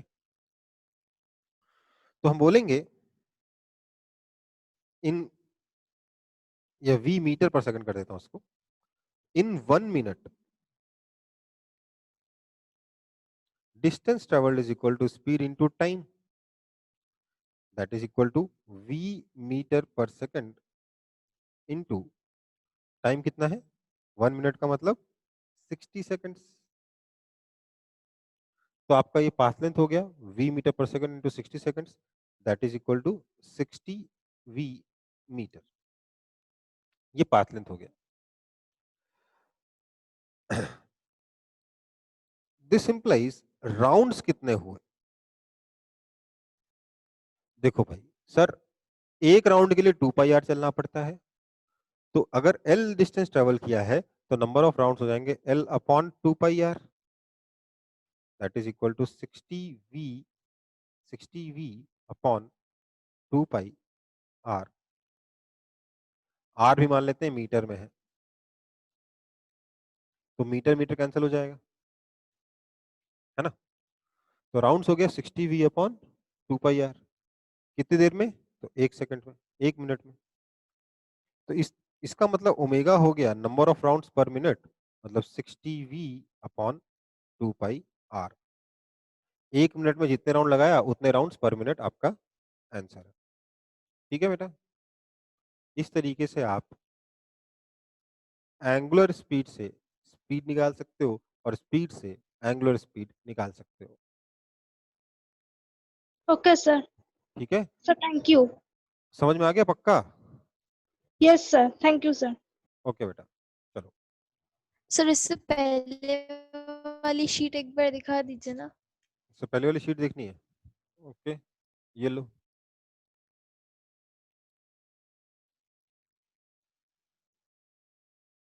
अच्छा इस ठीक है, एक एक करके दोनों कॉपी करवा देता हूँ फिर जाऊंगा। ठीक है, यस सर, थैंक यू। हो गया, ये वाला कॉपी हो गया सबका? यस, स्क्रीनशॉट हो गया। तो ये वाला, जिसको ये वाला कॉपी करना उसको वो ये वाला कॉपी कर ले।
कॉपी हो गया?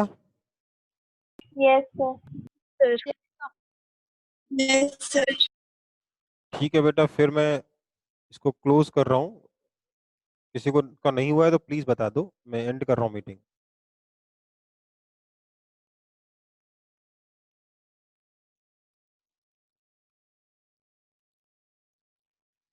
Okay, sir. ओके, फिर मिलते हैं अगली क्लास के लिए। ठीक है, Yes, sir. अगली क्लास में हम ये चैप्टर पक्के से खत्म कर लेंगे। Okay sir. ओके बेटा, टाटा बाय बाय, शब्बा खैर। Thank you, sir. Bye Goodbye. Bye Next sir, set. Good night. Bye, sir. Thank you, sir. सायोनारा। Next, sir. Thank you bye sir. बेटा।